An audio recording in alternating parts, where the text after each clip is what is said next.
तो चलिए सीधे चलते हैं जून की परछाई की अजीब और रहस्यमयी दुनिया में। ये एक ऐसी साइकोलॉजिकल थ्रिलर है जो आखिर तक आपको अपनी सीट से बांधे रखेगी। शुरू करते हैं। सोचने वाली बात है ना? ये लाइन ही एक टोन सेट कर देती है। ये हमें उन अनदेखी अनकही लड़ाइयों की दुनिया में ले जाती है जो शायद हर कोई लड़ रहा है, और यही आगे आने वाले तूफान का इशारा भी है। और ये है इस कहानी का कोर कॉन्फ्लिक्ट। एक तरफ किम परिवार में जश्न का माहौल है, एक नया बेटा आया है घर में, लेकिन दूसरी तरफ अंधेरे में छुपा एक शातिर दिल है जो इस खुशी को नफरत से देख रहा है।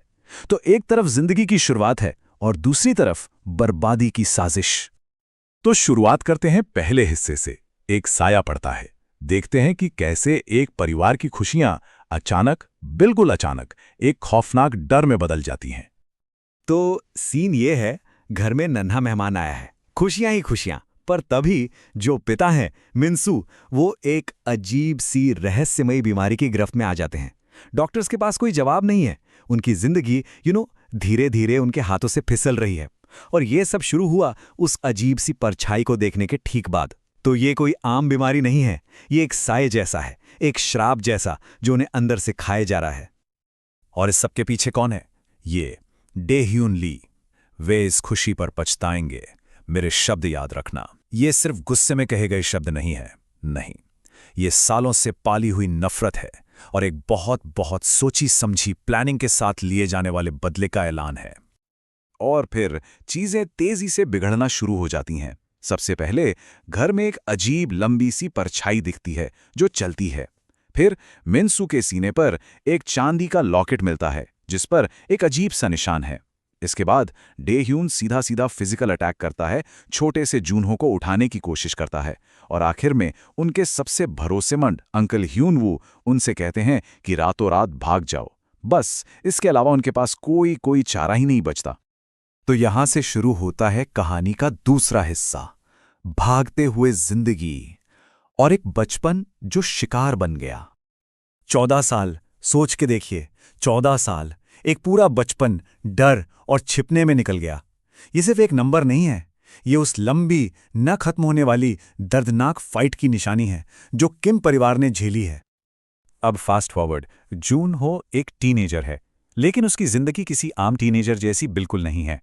वो अपने परिवार को सपोर्ट करने के लिए, अपने बीमार पिता के देखभाल के खर्च के लिए रातों में कई जॉब्स करता है। एक भूत की तरह जीता है ताकि किसी की नज़र में ना आए। दिन में स्कूल, रात में काम। ये एक ऐसी जिम्मेदारी है जो उसने वक्त से बहुत पहले अपने कंधों पर उठा ली है। लेकिन वो छिपकर भी छिप नहीं पाते। उन पर हमेशा नज़र रखी जा रही है।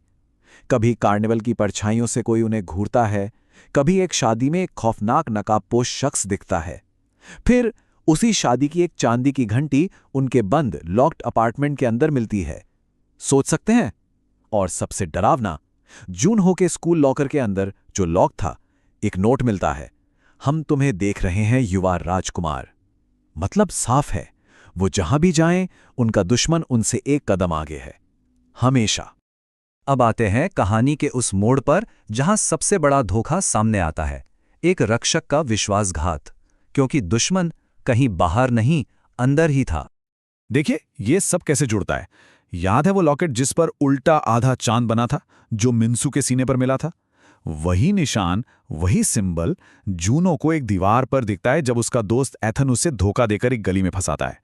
फिर जूनो को अपने पिता का छिपाया हुआ एक मैप मिलता है जो एक पहाड़ी प्रॉपर्टी का है, और जब वो वहां पहुंचता है तो जो नकाबपोश कातिल उसका पीछा कर रहा था, वो वही इंसान निकलता है जिस पर वो सबसे ज्यादा भरोसा करते थे। सारी कड़ियां आखिरकार जुड़ जाती हैं। और वो इंसान कौन था? उनके अपने अंकल ह्यून-वू। जी हां, वही शख्स जिसने उन्हें भागने में मदद की थी, वही जो उनका सबसे बड़ा सहारा था, उनका रक्षक। लेकिन सच्चाई तो ये थी कि सबसे बड़ा खतरा हमेशा से घर के अंदर ही था। उनका रक्षक, उनका प्रोटेक्टर ही उनका सबसे बड़ा दुश्मन था। सोच के देखिए, ये एक ऐसा धोखा है जो कहानी की पूरी बुनियाद हिला के रख देता है। और फिर ह्यून-वू कहता है, खेल खत्म हो गया युवा राजकुमार, मेरे पास पिता है और मेरे पास जमीन के कागज भी, तुमने सब कुछ खो दिया है। ये सब शब्द नहीं है, ये उस पूरे धोखे का, उस पूरी बर्बादी का एक निचोड़ है। तो चलिए अब चलते हैं इस कहानी के आखिरी हिस्से में।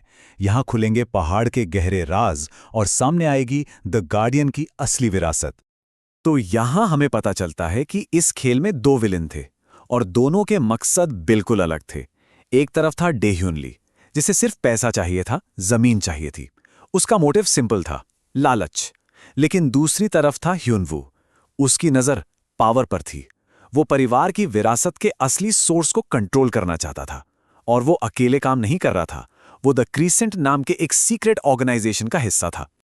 तो ये सारी लड़ाई, ये जमीन का टुकड़ा, ये सब सिर्फ एक बहाना था। असली मकसद था द नेक्सस। ये पहाड़ के नीचे छिपी हुई एक ऐसी शक्ति का स्रोत है जिसका कोई अंदाजा नहीं लगा सकता। और द क्रीसेंट, ह्यून-वू का ऑर्गेनाइजेशन, इसी नेक्सस को हासिल करना चाहता था। और किम परिवार, वो कोई आम परिवार नहीं है। उनकी किस्मत में, उनके खून में है द गार्डियन होना। उनका वंश सदियों से इसी नेक्सस की रक्षा करने के लिए चुना गया है, उन लोगों से जो इसकी ताकत का गलत इस्तेमाल करना चाहते हैं।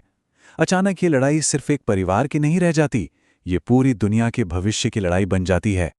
पर अजीब बात यह है कि सबसे गहरा, सबसे बड़ा राज नेक्सस के बारे में नहीं था। नहीं, वो राज तो जून हो की अपनी आइडेंटिटी, उसकी अपनी पहचान से जुड़ा था। जब लगता है कि अब सब कुछ आमने सामने है, तभी कहानी एक आखिरी, सबसे पर्सनल, सबसे शॉकिंग मोड़ लेती है।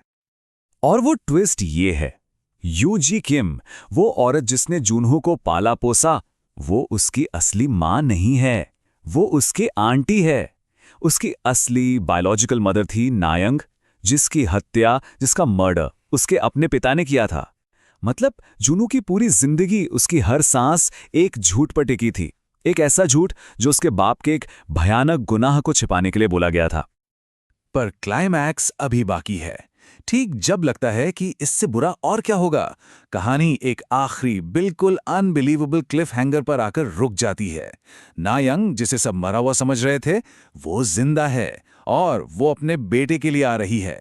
ये एक ऐसा ट्विस्ट है जो अगले पार्ट के लिए आग लगा देता है और सब कुछ बदल कर रख देता है। लड़ाई खत्म नहीं हुई है, किताब इन शब्दों पर खत्म होती है। ये सिर्फ एक लाइन नहीं है, ये एक प्रॉमिस है, एक इशारा है कि जूनहो की असली लड़ाई अभी खत्म नहीं हुई, बल्कि अभी तो शुरू हुई है। और इसके साथ हम एक सवाल पर आकर रुकते हैं, जो ये कहानी हम सबके लिए छोड़ जाती है। जब किसी की पूरी जिंदगी ही एक झूठ हो, तो आखिर वो कौन सा सच है जिसके लिए लड़ना लायक है?